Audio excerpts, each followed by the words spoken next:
Imagine if you had kids though, because like that was the scenario that I would see a lot is it wasn't that the significant other or the partner would be like upset that the person was working out or doing whatever, but it would be because it would almost feel like it was at the expense of like, oh, well, you go to the gym for 2 hours. So then I'm stuck with the kids for 2 hours and I'm the one that's inconvenienced because you're doing this thing. And so the kid thing is so freaking tough. Things get infinitely more complicated for sure. Like, I mean, this is definitely like people listening, like Lori and I both, like we do not have children. But I mean, you had some notes in there about like sharing responsibilities, communication of what's fair, coming to some compromises. Like, hey, like maybe, hey, you watch the kids for this little period of time. I got you on this other period of time, so you can have your chill time. Like my sister,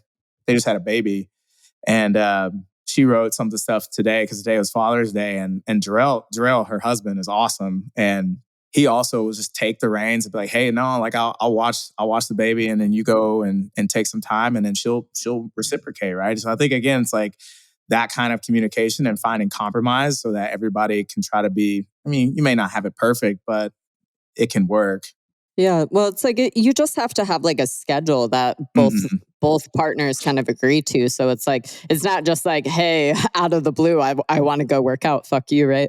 I was just thinking about, I think it was a Brene Brown video. She was talking about how her and her husband navigate things, and so I thought that was super interesting because I don't know how many kids they have, but I assume that there are, one or two kids at least.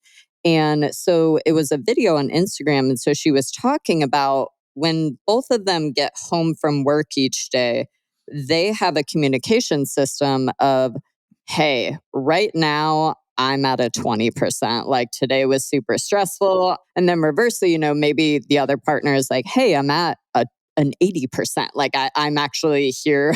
I can totally help. I can, pick up with the kids. I can make dinner. So I thought that was a really creative and really cool thing because at the end of the day, relationships are a team effort and it shouldn't just be expected to, to fall on one person. So communicating when you are, able to support and then reversely when you're like, yo, I gotta go. Like that's huge. And that just reminds me of a really good point of like being flexible with things because, again, like it may be where, hey, like partner is at a 2 and you got to step up and maybe you had some original plans, but like be flexible, right? Like there's got to be some give and take. And I think just flexibility in all aspects too, even with like food, like if you're doing something super restrictive diet, like that makes shit really hard in relationships because again, like what if the other person doesn't want to eat like that or whatever? It's like, hey, like do we need to be doing something like hyper restrictive or can we be a little bit more flexible and make this easier for everybody, It can be so easy to expect your significant other to like be your full support team. And it's like, I think again, it's like, that's why hiring a nutrition coach can be so immensely helpful because it's like,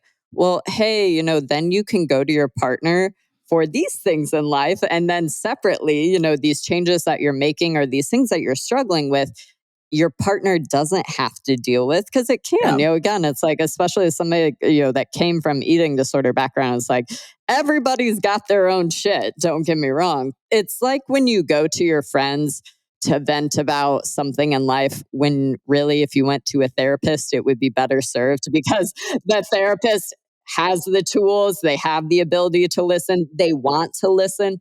Whereas reversely, it's like, well, yeah, maybe your friends can be that support, from time to time, but it shouldn't be their job. So, it's, I think very similar with nutrition fitness. It's like, if we're trying to vastly make changes, hire a coach because then it's not putting that stress on your relationship. Or then you also have a third party to go to be like, hey, this is a roadblock I'm running into. The way we are trying to navigate this is not the sauce. Because again, it's so much stuff. It is just different when you're in the moment, you're not thinking versus, when you're actually able to, I've definitely had clients that I've worked with. They're like, I'm like, why do you want a nutrition coach? And they're like, well, I just honestly, I need somebody to talk to about this stuff. It's like, but I mean, that's facts though. Like, you can't expect your partner to just want to talk about all that stuff all the time. Like, go to a therapist for your problems, your issues, go to a nutritionist, health coach if you want to talk about, navigating health and fitness, but don't expect your partner to be able to like help you with this because they don't have the tools most likely. So A lot of bonding with other people just does come with food or with alcohol. And so, are there new hobbies or new things that you can brainstorm with those people of things that you can do where it's like, hey, so when you come to visit, we're going to go on a trail run and we're for sure going to go hiking and we're for sure going to go to the beach and XYZ, right?